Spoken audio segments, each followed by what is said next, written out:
रजनी को बचपन से ही पेंटिंग का बहुत शौक था।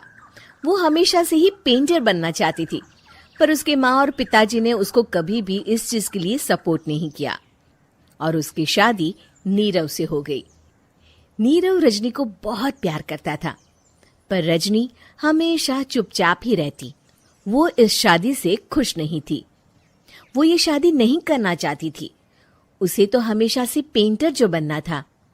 अपने इस सपने को वो नहीं पूरा कर पाई, इसलिए वो हमेशा उदास रहती थी। रजनी, बहुत ही बढ़िया फिल्म लगी है, कल देखने चले? नहीं जी, कल मुझे बहुत काम है, मैं नहीं जा पाऊंगी। अच्छा तो कोई बात नहीं, संडे को चलते हैं। देखिए, मुझे फिल्म देखना पसंद नहीं है। आपको जाना है तो चले जाइए। नीरव को मना करके रजनी वहां से चली जाती है और अपने बैग को खोलकर उसमें बंद पड़े ब्रश और कलर्स को देखकर रोने लगती है। रजनी, चलो ना कहीं बाहर खाने चलते हैं, कुछ तुम्हारी पसंद का। जी, मुझे नहीं जाना, मेरी तबीयत ठीक नहीं है। रजनी वहां से चली जाती है। नीरव को समझ नहीं आता कि रजनी उससे इतना दूर क्यों रहती है। वो जब भी उसके साथ वक्त बिताना चाहता है, रजनी कोई ना कोई बहाना बना देती है। एक दिन घर पर कोई नहीं था। रजनी घर का सारा काम जल्दी से खत्म कर लेती है। घर पर अकेले होने के कारण वो सोचती है कि वो आज पेंटिंग करेगी। वो अपने कमरे में जाकर पेंट ब्रशेस और कलर्स निकालकर जैसे ही कलर मिक्स कर रही होती है कि दरवाजे पर बेल बज जाती है। अब कौन आ गया इस वक्त? इतनी मुश्किल से तो मुझे पेंट करने का मौका मिला है। रजनी दरवाजा खोलती है तो उसकी सास अपनी सहेलियों के साथ खड़ी होती है और सब घर के अंदर आ जाते हैं। अरे बहू, सबको शरबत बनाकर पिला दे, बाहर तो बड़ी गर्मी है, अब यही करेगी। हाँ। रजनी बिना कुछ कहे रसोई में चली जाती है। सबके लिए खाना बनाती है। सब खाना खाते हैं और रजनी घड़ी देखती है कि ये सब कब जाएंगे ताकि वो अपनी पेंटिंग कर सके। जब शाम होती है तब सब चले जाते हैं अपने घर। अरे बहू, सब तेरे खाने की तो बहुत तारीफ कर रहे थे, सबको बहुत अच्छा लगा खाना। आपको मुझे सुबह बताना चाहिए था ना कि आपकी सहेलियां आ रही हैं। पता भी है कितना वक्त लगा सारा खाना बनाने में। अरे बहू, तू ऐसे कैसे बात कर रही है मुझसे? तो और कैसे बात करूं? मैं इस घर की कोई नौकरानी नहीं हूं कि इतना काम करूंगी। रजनी अपने कमरे में जाकर दरवाजा बंद कर लेती है। शाम को जब नीरव आता है तो उसकी माँ उसे पूरी घटना के बारे में बताती है। क्या रजनी ने आपसे इस तरह बात की माँ? हाँ, और पता नहीं उसे क्या हो गया है, शाम से बाहर भी नहीं आई है। मैंने तो कई बार आवाज दी, खाना भी नहीं खाया उसने। तू ही बात करके देख ले बेटा। नीरव अपने कमरे का दरवाजा खटखटाता है। रजनी, दरवाजा खोलो, मैं हूं।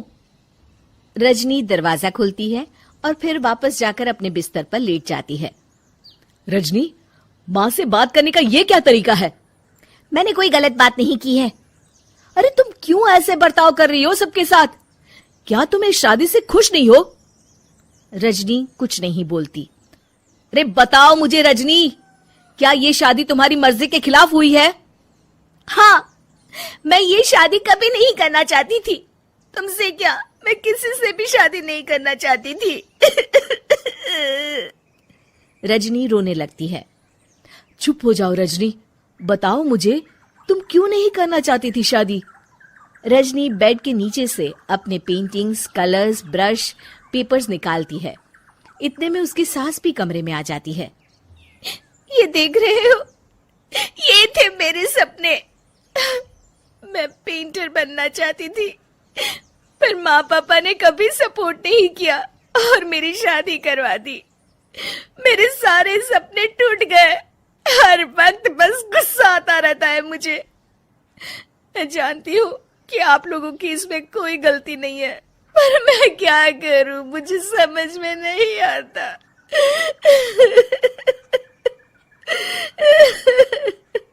रजनी फूट फूट कर रोने लगती है। मुझे माफ कर दीजिए, आप दोनों के साथ मैं बहुत बुरा बर्ताव कर रही हूँ। अरे रजनी बेटा, चुप हो जाओ तुम। नीरव पानी लेकर आता है। ये लो पानी पियो और शांत हो जाओ। रजनी पानी पीती है और उसकी सास पेंटिंग्स देख रही होती है।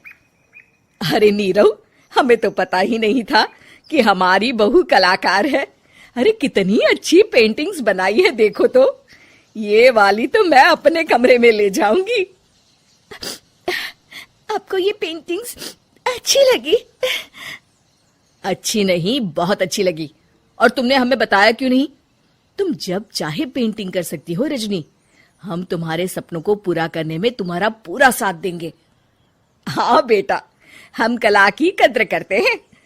हम कलाकार तो नहीं, पर मुझे गर्व है कि मेरी बहू एक कलाकार है। रजनी, नीरव और सास तीनों हंस पड़ते हैं।